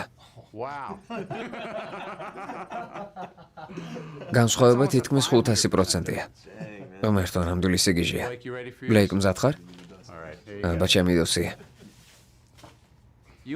შენ ერექციის სიმყარე 13%-ით მოგემატა. ახლა კი ვნახოთ რამდენად ხშირად ჰქონდა ერექცია. ძმაო. ჯანდაბა. გვაჩვენე. გვანახე. ძმაო, თითქმის 1 საათიანია. მოკლედ, სამივე თქვენგან ძალიან მსგავსი რეაქცია გაქვთ ხორცეულისა და მცენარეული საკვების შემთხვევაში. ბავშვობაში ერთი ტიპი ვნახე რესტორანში, რომელიც დიდ სტეიქს ჭამდა. მე კი ვიფიქრე, მეც ასეთი უნდა გავხდე მეთქი. შემდეგ ვნახე ტიპი, რომელიც სალატს ჭამდა და ვიფიქრე, ალბათ იმპოტენტია მეთქი. რას აკეთებს ეს ტიპი? უეჭველი იმპოტენტია მეთქი. მაგრამ ახლა უკვე ვიცი, რომ იმპოტენტი ის იყო და არა სალათის მჭამელი ტიპი. კარგი, ვალენტინობის დღეს პაემანზე რომ წახვალთ, სად წაიყვანთ გოგონას? ვეჯი გრილში, შვილო. ვეჯი გრილში. ეს მეცნიერულად დადასტურებული ექსპერიმენტი არ არის, მაგრამ შედეგები, რომელსაც ხედავთ, ვფიქრობ ძალიან ბევრ ადამიანს გამოაღვიძებს. ეს მათთვისაც კარგი იქნება, ვისაც პენისი აქვს და მათთვისაც, ვისაც პენისიანები უყვართ.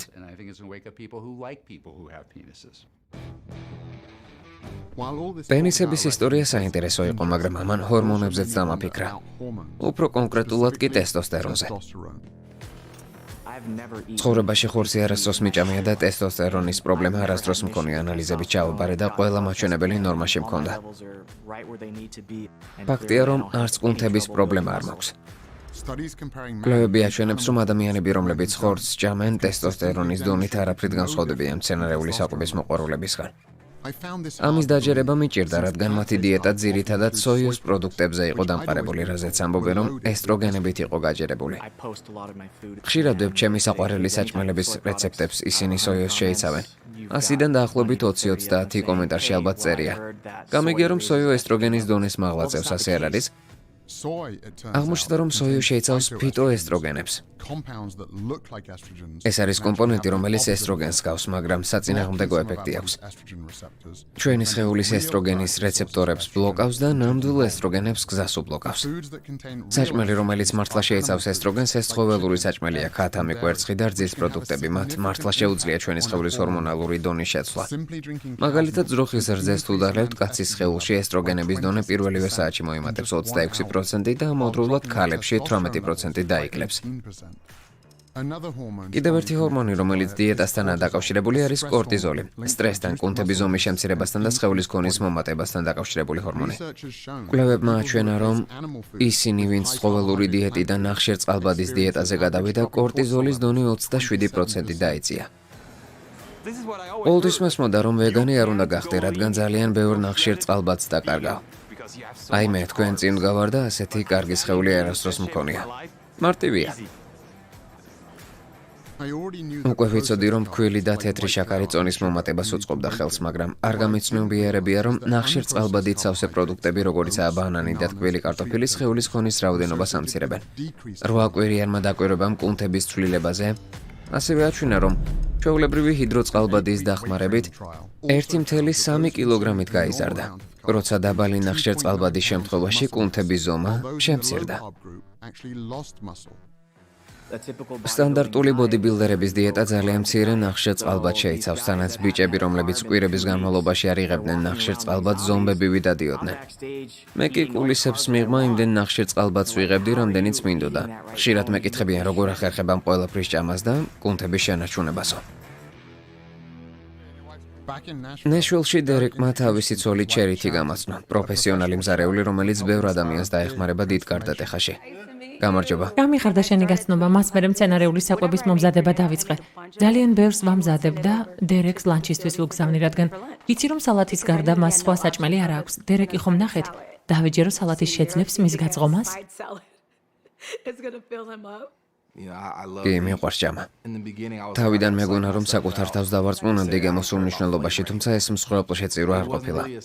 ის ახლაც ამზადებდა მაკარონს ყველით, ქათმის ფრთებს ოღონდ მცენარეული პროდუქტებისგან. ეს იგივეა, რაც უკეთესი პროდუქტით ჩანაცვლება. ეს ყველაფერი სამზარეულოში მიმოქვს და თანაგუნდელებს ვეძახი. ისინი მოდიან და მეხუმრებიან, თუმცა საბოლოოდ ამ ყველაფერს იმისთვის ვაკეთებ, რომ უკეთესი ფეხბურთელი გავხდე და ჩემს გუნდს დავეხმარო. მოთამაშეები მოდიან და ამბობენ, რა გემრიელი სუნიაო და მთხოვენ მათაც იგივე დავუსხა, რასაც დერეკს ვუსხამ. კარგით ხო? 5 ბიჭით დავიწყე და შუა სეზონში უკვე 13 მყავს. არ ვაპირებდი ამისგან ბიზნესის აწყობას, მაგრამ გასული 15 წლის განმავლობაში პლეი-ოფში არასოდეს ყოფილვართ. ასე რომ ამ გუნდის დასახმარებლად ყველაფერს გავაკეთებ, რაც ჩემს ძალებშია. ისიც როგორ ხარ? შენ როგორ ხარ? იმედი მოქვს გშია. რა თქმა უნდა. მიყვარს კვირა, თამაშის შემდეგ მე და ბიჭები ჭამის დროს ველით. როგორ ხარ? კარგად შენ? ცარიელი მუცლებით მოხვედით. რა თქმა უნდა. სამზარეულოში კარგ დროს ვატარებთ. ეს მცენარეული ბურგერებია. შეწვისას ისეთი სუნი აქვს, როგორიც საქონლის ხორცს. მე მაკარონს ვამზადებ ტრუფელით, ყველით, ბუფალოს ფრთებს, ცეზარის სალატს, ხრაშუნა ბრიუსელის კომბოსტოს შებოლილი соусით. დესერტად კი ჩიზკეიკი გვაქვს მიწის თხილის კარაქით. მადლობა. მაგარია. მადლობა ძვირფასო. აბა ბიჭებო, ყველაფერი დააგემოვნეთ, რაც ჩერიթი მოგიტანათ, აქამდე რას ფიქრობდით? კვირების განმავლობაში სულ დაგცინოდით. არ გეგონა რომ ხორცია საჭირო იმისთვის, რომ ძლიერი და სპორტული აღნაგობის ყოფილიყავი, არა? ზუსტად ასე ვფიქრობდი, ახლა კი მგონია რომ ბავშვობიდან მატყუებდნენ. მართლა მეგონა რომ ეს მომენატრებოდა, მაგრამ სინამდვილეში არც კი გამხსენებია ისინი, თავს ბევრად უფრო ენერგიულად და ძლიერად ვხსნობ. ეს ხომ ძალიან მაგარია. გემოზე რა სიტყვი? ძალიან გემრიელია. ყველა საჭმელი მაგარია. გასახდელში ვიჯექი და ვუყურებდი თუ რა სჭამდა, შემდეგ კი თავადაც გავსინჯე და განსხვავებას ვიგრძენი, ბევრად უფრო მოხერხებული გავხდი. დიეტის შეცვლის შემდეგ შენი პირველი თაჩდაუნი დადე, არა?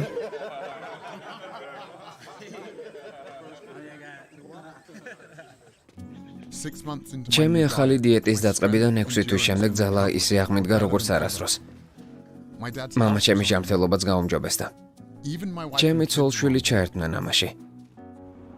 თუმცა გაბრაზებული ვიყავი. ამის შესახებ ყველამ რატომ არ იცის. შემდეგ კი ბაბუა ჩემი გამახსენდა, რომელსაც 63 წლის ასაკში გული გაეთიშა, 40 წლიანი მწეველობის შემდეგ. მეორე მსოფლიო ომის დესანტებს სიგარეტი ძალიან უყვარდათ.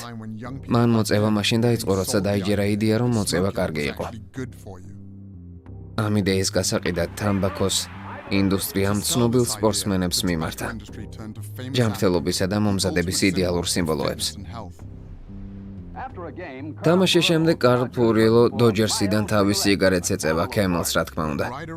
თუმცა გარკვეული დროის შემდეგ, როცა ბეიბ რუთი ყელის კიბოს ემსხვროპლა, სამეცნიერო სამხელები გამოჩნდა, ასე რომ ახალი მიდგომა გახდა საჭირო. ნაციონალური კვლევის თანახმად ექიმები სხვა სიგარეტებს კემელს ამჯობინებენ. წლების განმავლობაში თამბაქოს ინდუსტრია ამბობდა, რომ სიგარეტი კიბოს არ იწვევდა. ისინი თავიანთ მკვლევარებს ქრთამავდნენ, რომლებიც სრულ განცხადებებს აკეთებდნენ. მიუხედავად მათი მცდელობისა, თქვენ ყიდულობთ მალბოროს. სპორტულ გადაცემებში მათი გარეკლამება აიკრძალა. თუმცა შემდეგ ახალი ჯგუფი გამოჩნდა, რომელმაც იგივე თამაში ხელახლა დაიწყო. პაკეტში რა გაქვს? ბიგ მაკი. ვითამაშოთ მასზე, რომელშიც სპორტსმენთა ახალი თაობა ჩაერთო, მათ შორის მეც. მაგრამ გარკვეული დროის შემდეგ ცხოველური საკვების წინააღმდეგაც იგივე ფაქტები გაჩნდა. ახლა საკვები ინდუსტრიაშიც იგივე ჩნდება. ის ნაციონალური სასაქონლო ასოციაციიდანაა. მათ ეგრეთ წოდებული ექსპერტები დაიქირავეს. მე პირველ რიგში ლიცენზირებული დიეტოლოგი, მეცნიერი და დედა ვარ. რათა ხალხი დაებნიათ. თქვენ თვლით, რომ ხორცეული კარცინოგენებს არ წარმოადგენს? მე ვამბობ, რომ არ არსებობს სამხილი, რომელიც მათ დააკავშირებს. და ისე აგრძელებდნენ თავის მოჩვენებას, თითქოს ჩვენი ყველა სიტყვა საეჭვო იყო. ეს დაკავშირება არ არის, ეს უბრალოდ დამთხვევაა წითელი და სხვა ხორცის გავლენაზე კიბოსთან. მაგრამ გვირჩევთ, რომ ნაკლები ხორცი ვჭამოთ. რა თქმა უნდა.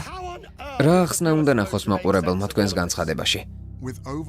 სამეცნიერო ფაქტების სიმრავლემ ინტერესი გააღვივა და აღმოაჩინა ცხოველური საკვების კავშირი მომაკვდინებელ დაავადებებთან.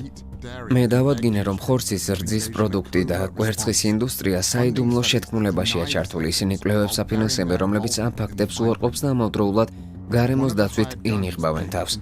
ერთ-ერთი ასეთი დაქირავებული კომპანია არის Exponent Incorporated. კომპანია, რომელიც თამბაქოს ინდუსტრიაში ესწავლიდა და უარყოფდა მოწევისა და კიბოს კავშირს. 50 წლის განმავლობაში ექსპონენტი კვლევებს იმუშავებდა და ჯანმრთელობის საფრთხეებად ასბესტი დარიშხანი და მერკური გამოავლინა ცხოველური საკვებიდან.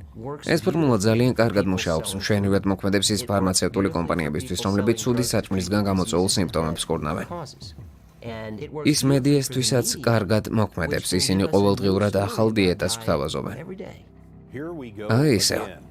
ახალი რეკომენდაციები საკმაოდ დამაბნეველია, ეს კი შემთხვევითი არ არის. კვერცხი შეიძლება, როგორ მიხარია, მეც მიხარია, ბეკონის ჭამა შემიძლია. რა თქმა უნდა. კარგი, კარაკი?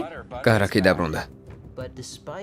მაგრამ მიუხედავად მედიის დაბნევლობისა, არსებობს გლობალური შეთანხმება, რომელიც ჯანმრთელობისთვის საჭირო დიეტასაც მოიცავს. ამ დიეტაში არ აქვს მნიშვნელობა ცხიმის რაოდენობას, არც ნახშირწყალბადის რაოდენობას. ყველა საზოგადოებაში, ყველა კვლევაში ეს დიეტა ყოველთვის მცენარეულ საკვებზეა დამყარებული.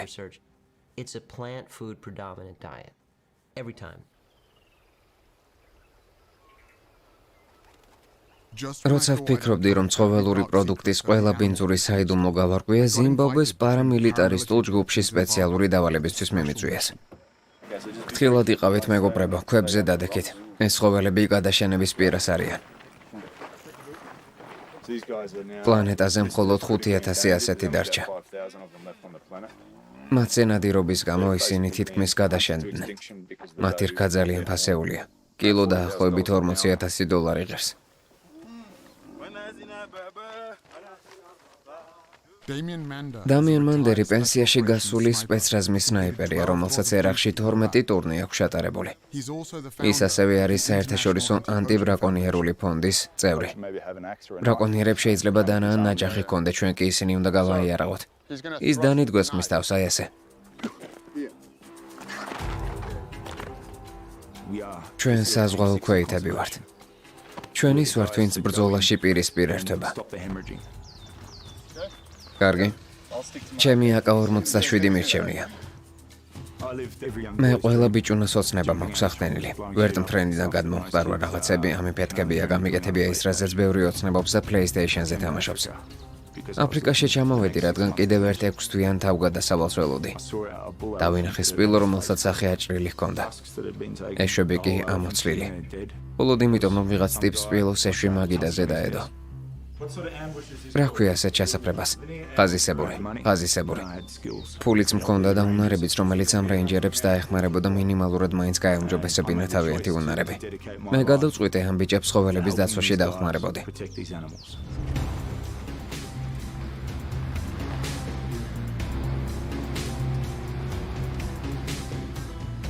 გადაწყვეტილების მიღების შემდეგ გავაცნობიერე, რომ ყოველდღიურად საპატრულოდ მივდიოდი და ერთ ცხოველს ვიცავდი. საღამოს კი სახლში ვბრუნდებოდი და მეორეს ცეცხლზე ვწვავდი. ვიცოდი, რომ საკუთარ თავს ვატყუებდი. ეს მორალი შექმნი და საკუთარ თავზე მოვირგე. რადგან თუ ხორცს არ ჭამ, ხალხისთვის ვიღაც ლობიო ვეგანი ხარ. თავს იმით ვიმართლებდი, რომ სამყაროში ბევრი ძროხა იყო და ისინი გადაშენების პირას არ იყვნენ. რაც უფრო მეც ვფიქრობდი ამაზე, მით უფრო მეტად მესმოდა ის, რაც ისედაც ვიცოდი. ცხოველების დაცვის ყველაზე მარტივი გზა მათ ჭამაზე უარის თქმა. მთელი ის ფანტაზიები, რომ ხორცი უნდა ვჭამოთ ცილის მისაღებად, უბრალოდ ყუილია. შეხედეთ გორილას, ის 2 წამში შუაზე გაგაბობთ. და რა სჭამს გორილა? მეც იგივეს ვაკეთებ, რასაც ეს დიდი ნაცრისფერი მეგობრები, რომელთა დაცვასაც ჩვენ ვცდილობთ. სპილოები და მარტორქები მე უბრალოდ მცენარეებით ვიკვებები. რეინჯერები, რომლებსაც ვეხმარებით 20,000 კვადრატულ კილომეტრ ტყეში პატრულირებენ და გადაშენების პირას მყოფ სახეობებს იცავენ. თუმცა ყველაზე დიდი საფრთხე ჩვენთვის ხორცის ინდუსტრიაა. მიწა, რომელსაც ისინი გამოდმებით გვართმევენ და ის რაც დაგვრჩა. ეს ველური ტერიტორიებია.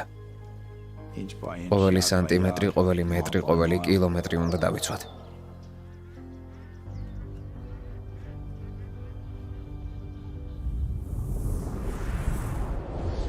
აგროკულტურული მიწის დაახლოებით 3/4 საქონლის გამოსაკვებად გამოიყენება. ეს კი ბიოლოგიურად სერიოზულ ზიანს აყენებს მიწას. ყველაზე დიდი გამანადგურებელი ძალა ბუნებისთვის ეს მოშენებული საქონელია. ხორცი, რძის პროდუქტები, კვერცხი და თევზის ფერმები. ისინი მსოფლიოს მოსავლის 83%-ს თანთქავენ და მაინც მხოლოდ კალორიების 18%-ს წარმოადგენენ. საქონელი ამდენ მიწას იმიტომ მოითხოვს, რომ ისინი უბრალოდ შუამავლები არიან, ისინი 6-ჯერ იმაზე მეტ ცილას იღებენ, ვიდრე აწარმოებენ. სამყაროში ყოველწლიურად 70 მილიარდი ცხოველი იკვლება. მათ გაზრდასა და გამოყვებას უზარმაზარი ტერიტორიები სჭირდება, ეს კი ტყეების გაქრობის ერთ-ერთი მთავარი წინაპირობაა. ამისთვის ასევე წყლის უზარმაზარი რაოდენობაა საჭირო. ხორცის მიღება მსოფლიო წყლის ხარჯვაში ძალიან მნიშვნელოვან როლს ასრულებს. დინარეების 25% ოკეანემდე ვეღარ აღწევს, რადგან მას ცხოველებისთვის საჭმლის გასაზრდელად ვიყენებთ. წყალი მიწას კვებავს. მიწა მცენარეს. მცენარე საქონელს. საქონლისგან კი ვიღებთ ხორცს. ერთი ჰამბურგერისთვის 2400 ლიტრი წყალი იხარჯება. ეს წყლის უზარმაზარი რაოდენობაა. ნათქვამიდან გამომდინარე წყლის მეოთხედი საქონლის შესანახად გამოიყენება. პრობლემა აქ მხოლოდ წყლის რესურსების ნაკლებობა არ არის, არამედ წყლის დაბინძურებაც. მაგალითად, შეერთებულ შტატებში ცხოველების ფერმა 50-ჯერ უფრო მეტ ნარჩენებს ქმნის, ვიდრე მსოფლიოს სრული მოსახლეობა. და მთელს ქვეყანაში მდინარეებსა და წყლებს აბინძურებს. საქონლის სექტორი პასუხისმგებელია გამონაბოლ ქვის 15%-ზე. რომ გავაცნობიეროთ, ეს იგივეა, რაც ყველა სატრანსპორტო საშუალება ერთად აღებული. მატარებლები, მანქანები, თვითმფრინავები, გემები, ყველანი ერთად. აგროკულტურა არა მხოლოდ ყველაზე დიდ საფრთხეს წარმოადგენს დედამიწის მომავლისთვის, არამედ ის ამავდროულად პრობლემის ყველაზე მარტივი მოგვარების გზაც არის. შეერთებულ შტატებში, სადაც მესაქონლეობა მსოფლიოს რიცხვებს 3-ჯერ ასწრებს, ცხოველური დიეტის გამო გამოწვეული აგროკულტურული დაზიანება 73%-ით შემცირდებოდა. ეს კი ყოველწლიურად 1 მილიონ ლიტრ წყალს დაზოგავდა. ეს მსოფლიო დონის ცვლილებები აფრიკის ზომის მიწას გაანაყოფიერებდა და დაეხმარებოდა მსოფლიოს ბევრად უფრო რთულ მდგომარეობაში მყოფ ეკოსისტემებსა და გადაშენების პირას მყოფ ცხოველებს. ეს შეტყობინება სამყარომ უნდა გაიგოს, რაც უფრო მეტ მცენარეს მოვიყვან და რაც უფრო ნაკლებ ხორცის პროდუქტს მივერთვით, მით უკეთესი იქნება ყველასთვის.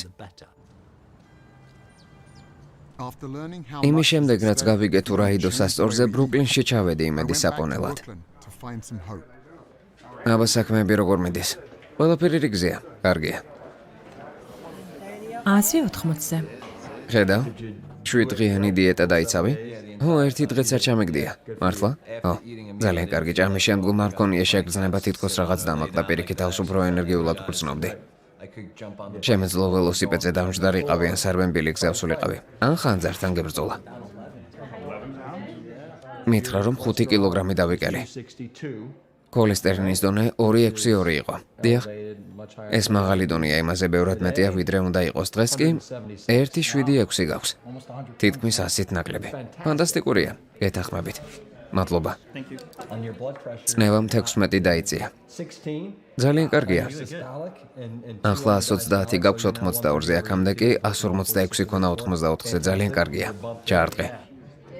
თქვენ ქოლესტერინი 276 გქონდათ, ეს ძალიან მაღალია, ხომ იცით? უკვე გავაგიჟე. გააგიჟეთ? ლაბორატორიაში. ის რა ახლა სანერვიულო არაფერია, რადგან 169 გაქვს. შედეგიც ასეთი უნდა. 169? მთელი 7-ით ნაკლები მეგობარო. გასაოცარია. აი რა მივიღეთ. 7 დღის შემდგომ ქოლესტერინის დონე საშუალოდ 21 ქული დაეცა. საშუალო დაკლებული მასა 3 კილოგრამს წარმოადგენდა. იმის ნაცვლად რომ ასეთი არტერიები ქონოდათ, ასე თუ გააგრძელებთ, ასეთი არტერიები გექნებათ. თანაც ვიცით, რომ ჩვენი საქმიანობის მთავარი მტერი გულის შეტევა. ამას კი საჭმელი იწვევს. ნუ გახდებით სტატისტიკის ნაწილი.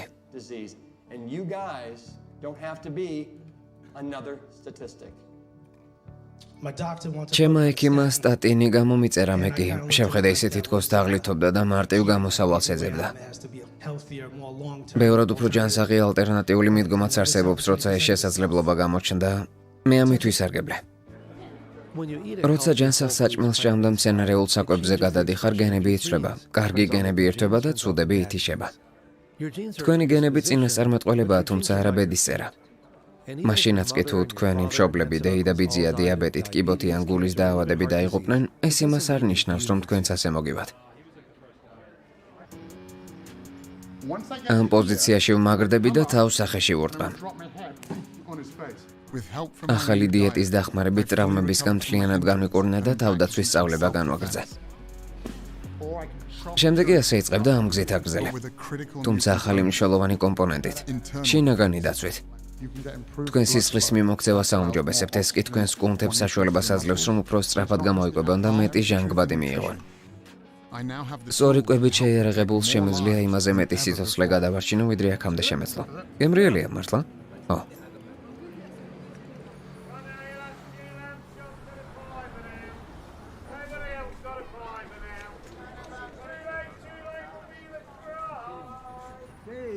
ჯეიმს, თავს როგორ გრძნობ? ძალიან კარგად. ციფრები შევისწავლე და გავურკვევი, რომ პირველი გულის შეტევის შესაძლებლობა 85% იყო. ეს შენ კლავს, ეს ძალიან მაღალი რიცხვია. გონია, რომ ძალიან გამიმართლა.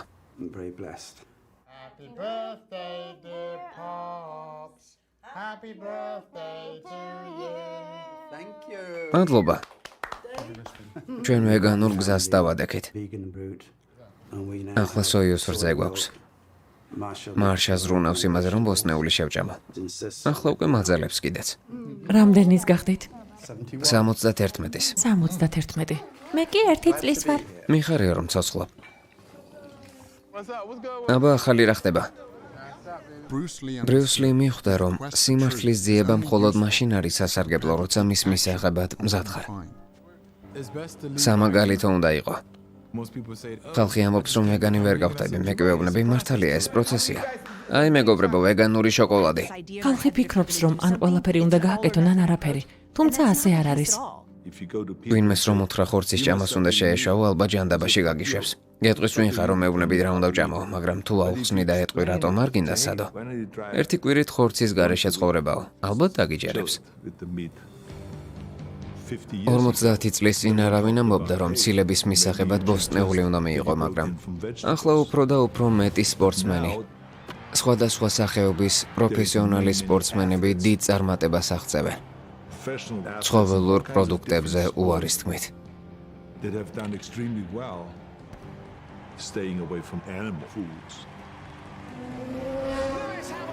ლუის ჰემილტონი გერმანიის გრანდ პრიზს იგებს. ყველას უნდა რომ თავი კარგად იგრძნოს, უფრო ენერგიული იყოს, კარგად გამოიყურებოდეს, ამისათვის კი მნიშვნელოვანია ჩვენი სხეული ვაკონტროლოთ. ჩემი 32 წლიანი ცხოვრების განმავლობაში თავი ასე კარგად არასდროს მიგრძნია. 20 გადადის 15-ზე და მეთი უსმენ შეძლო. პირველი ტაჩდაუნი ტიტანებისთვის.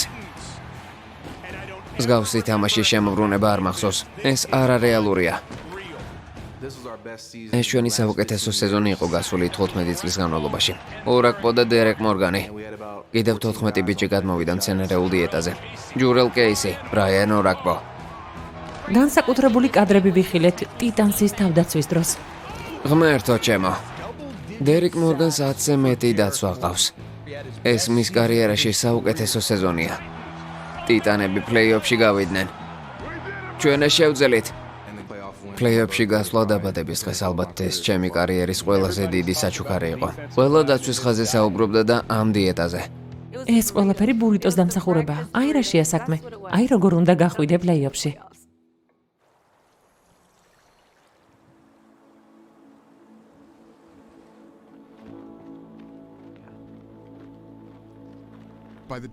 ამ დროს სკოტმა კატადინის მთას მიაღწია. ნელ-ნელა სხვებით შეუერთდნენ.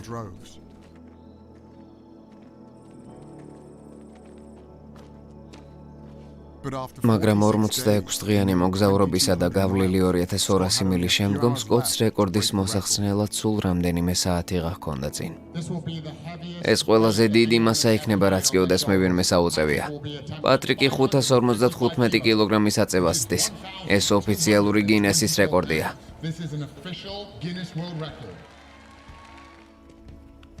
ადამიანის სხეულს უდიდესი პოტენციალი აქვს. შეგიძლია ყველაზე ღრმა თხრილიდანაც კი მოხვიდე. ყველაზე ბნელ ღამეს თუ ცდას განაგრძობ. მე ამას შევძლებ.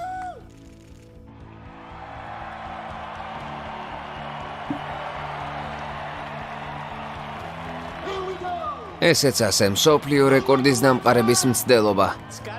სკოტ ჯურეკი მსოფლიოს ერთ-ერთი ყველაზე წარმატებული მარათონელია. მისი ბოლო გამოცდა აპალაჩის გზა. მოლაშქრეების უმეტესობას 5-დან 7 თვემდე სჭირდება მის გასავლელად. ჯურეკმა კი ის 46 დღეში 8 საათსა და 7 წუთში გაიარა. ეს წინა რეკორდს 3 საათით უსწრებს. არის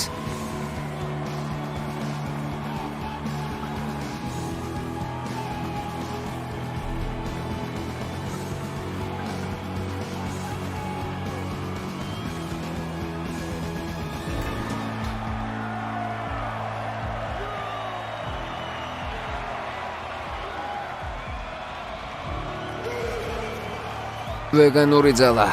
მე შევძელი. საქმე იმაში კი არაა თუ ვინ არის ყველაზე ძლიერი და ყველაზე დიდი. საქმე იმაშია თუ რაში გამოიყენებ ამ ძალას. რას უპირები მე ენერგიას, რომელსაც ფლობ.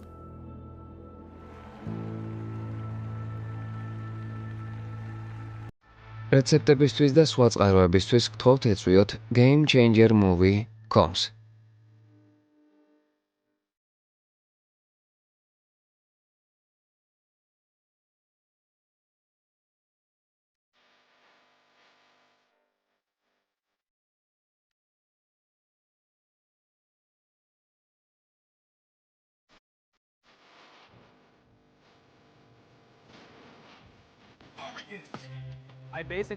ჩემი დღე დიდი სმუზით დავიწყე, სადაც ცოტაოდენი სიმწვანეა.